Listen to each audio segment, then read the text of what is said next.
इसलिए मनुष्य शरीर पाकर 16वें अध्याय में कहते हैं कि मनुष्य शरीर प्राप्त करके भी महिमा धर्माचरण का मुख्य कर्तव्य शरीर और संसार के दुखदार और सुधार और मुख्य धर्म का निरूपण। गरुड़वाक्य सिद्धोन्मया सिंधु भया धुना में मुक्षरात सनातन भगवान देव देवेश शरणागत वत्सला सारे घोर संसारे सर्व मलियते नाना विषयता हन्यताम देवरात्रय जायन्ते मित्यते विद्यते सदा दुखातुरा एव न सुखी वेतते क्वचित् खेनो पायन मोक्षं मुच्यते बद में प्रभो। कहते हैं अज्ञान के कारण जीव जन्म मरण के संसार से चल पड़ा है। मैंने सुना है, मैं मोक्ष के सनातन उपाय को जानना चाहता हूँ। हे भगवान, हे दे शरणागत भक्त, सभी प्रकार के दुखों से बंधित तथा सांसारिक इस भयावह संसार में अनेक प्रकार के शरीर धारण करके नाना जातियों जीव राशियों में उत्पन्न व्यक्ति भटकता रहता है, सभी सदा दुख से पीड़ित रहते हैं, इसे कोई सुख नहीं प्राप्त होता है। मोक्षेश, हे प्रभु, किस उपाय करने से संसित चक्र से पड़े हुए मुक्ति प्राप्त करता है, और वो मुझे बताइए। भगवान वाला प्रक्षामी अन्वया क्षति यश शरणमात्रेण संसार मुच्यते नरः अस्ति देव परब्रह्म स्वरूपी निष्कलं शिव सर्वत्र सर्वकर्ता सर्वेषु निर्मलं स्वयं सर्वज्योतिनाथं निर्विकारं परात्परं निर्गुणं सच्चिदानंदं जीव संगतः। हे तात, तुम इस विषय में मुझे से पूछते हो, मैं बताता हूँ, ध्यान से सुनो। सुनने मात्र से मनुष्य का कल्याण हो जाता है, मुक्ति हो जाती है। परब्रह्म परमात्मा निष्कल कला रहित परब्रह्म शिव स्वरूप सर्वज्ञ सर्वकर्ता सर्वेश्वर निर्मल तथा द्वैत रहित है। वह परमात्मा स्वतः प्रकाशमान है, अनादि अनंत निर्विकार प्रात्मा निर्गुण और सच्चिदानंद स्वरूप है। वह जीव उसी का अंश है। जैसे अग्नि से बहुत से चिंगारियां निकलती हैं, उसी प्रकार अनादिकालीन अविद्या से युक्त होने के कारण काल के जाने वाले परिणाम स्वरूप देहादि उपाधि के कारण जीव भगवान को पृथक पृथक देख रहे हैं।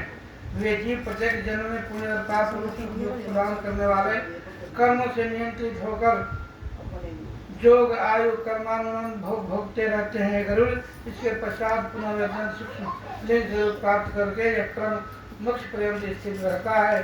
वे जीव कभी अस्थावर विषादार जोनियों में, पुनः कृमि जोनियों में, जलचर जोनियों में, पशु जोनियों को प्राप्त करे। कदाचित भगवान की कृपा से मनुष्य जोनि प्राप्त होती है। फिर धार्मिक मनुष्य के रूप में पुनः देवता देवजोनि पश्चात क्रमशः मोक्ष को प्राप्त करने के अधिकारी बनते हैं। उद्भिज अंडर स्वेदज पिंडज जलालु इस प्रकार 4 प्रकार के शरीरों को सहत्वभाव धारण करके से मुक्त होकर सुखित वर्ष पुण्य प्रभाव के काम जीव मनुष्य शरीर प्राप्त करता है। यदि वह ज्ञानी हो जाए तो मोक्ष को प्राप्त कर लेता है। चतुर्सिद्धेषु शरेषु शरीरमाम परमात्माम बिना नृत्य तत्वज्ञानं लभ्यते। यों की 84 लाख जोनियां हैं, केवल मनुष्य जोनि के किसी जोनि में तत्व ज्ञान प्राप्त नहीं होता। पूर्वक विभिन्न जोनियों में हजारों हजार करोड़ बार जन्मने के अंतर उपार्जित पुण्य पाप कदाचित मनुष्य जोनि को प्राप्त करता है।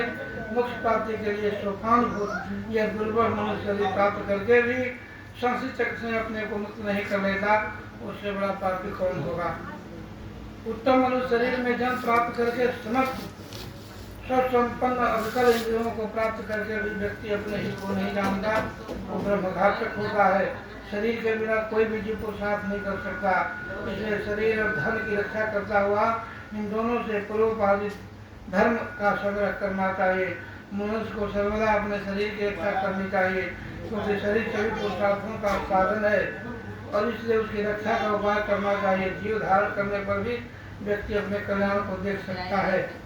पुनर्ग्राम पुनर्क्षेत्र पुनर्वितर पुनर्गृहम पुनः शुभाशुभ कर्म शरीरम पुनः पुनः शरीर रक्षणाय क्रियते सर्वदा बुधे। गांव क्षेत्र धन घर शुभाशुभ कर्म पुनः पुनः प्राप्त होंगे, किंतु मनुष्य शरीर बार बार प्राप्त होने वाले नहीं है। इसलिए बुद्धिमान व्यक्ति सदा शरीर का रक्षा का उपाय करते हैं। कुछ आदमी भी अपना शरीर नहीं छोड़ना चाहते हैं। शरीर की रक्षा धर्माचरण के उद्देश्य से और धर्माचरण ज्ञान की प्राप्ति के उद्देश्य से करना चाहिए। फिर ध्यान योग से मनुष्य विलंब मुक्ति को प्राप्त कर लेता है। यदि व्यक्ति मोक्ष पाना चाहता है तो ध्यान योग ही एकमात्र में जल्दी प्राप्त कर लेगा।